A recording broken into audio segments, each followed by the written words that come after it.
What's the good word, yeah?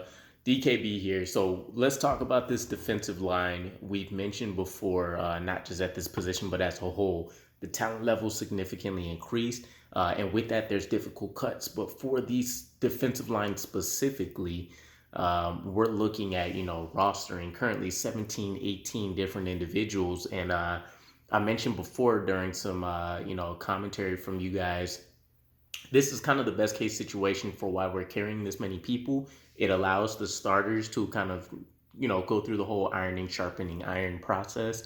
And for the backup depth pieces, you have to truly battle to earn your spot. There's no, significant contracts that are necessarily out there that people are buying their way onto this roster.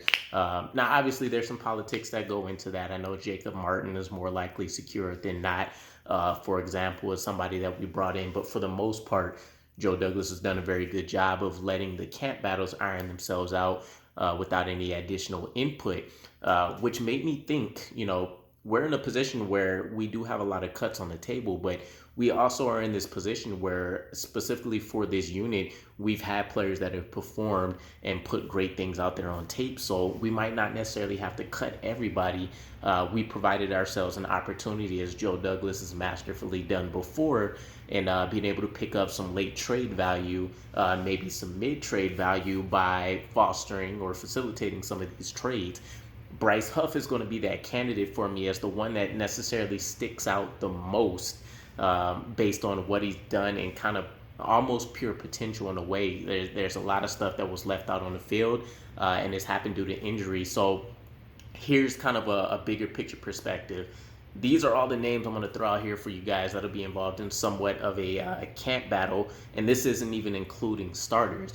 Bryce Huff, Jacob Martin, Vinny Curry, Jim Ward, Rashid Hamilcar Jr., or Hamilcar Rashid Jr., Jabari Zuniga, Bradley Anai, and then we have Jonathan Marshall, Solomon Thomas, Nathan Shepard, and Tanzel Smart, all collectively as part of either an edge prospect for us or an interior defender. And that list is crazy. Again, I'm not even throwing out the starters there. So when it comes to Bryce Huff, keep in mind he was a 2020 undrafted free agent, and he's been very serviceable for us for an undrafted free agent. We're talking nothing mind-blowing, but he's put out 4 sacks, and he's had 12 quarterback hurries for the little bit of time that he's been with us. And you're talking about a kid that's still only 24 years old, essentially, and at least from a statistics performance, he was able to be a top 10 pass rush winner, essentially based on what he's done on film. And really the sky was the limit for what a lot of us considered would have been a breakout season for him prior to the injury. He was a guy that we thought could potentially replace some of that immediate production that we thought we were going to get from Carl Lawson. So injuries happen, it kind of plagued him, but a little bit of change of scenery for a guy that may be on the outside looking in terms of some of these training camp battles.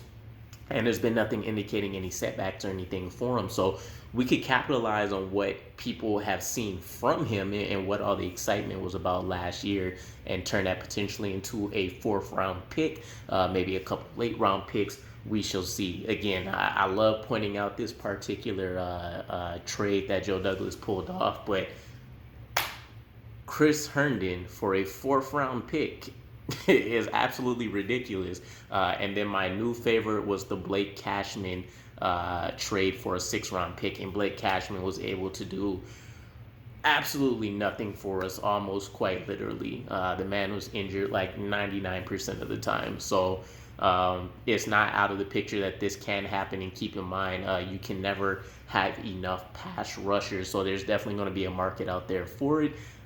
Personally, I put it out there a few times. I think these joint practices will be the times where we probably see the most trade speculation kind of come up there. But let me know what you guys think. Would he be a key vital part of our rotation that you guys would expect, or do you think that he could get lost in the shuffle and we should capitalize on the trade market? Let me know in the comments. Catch you guys again. Peace.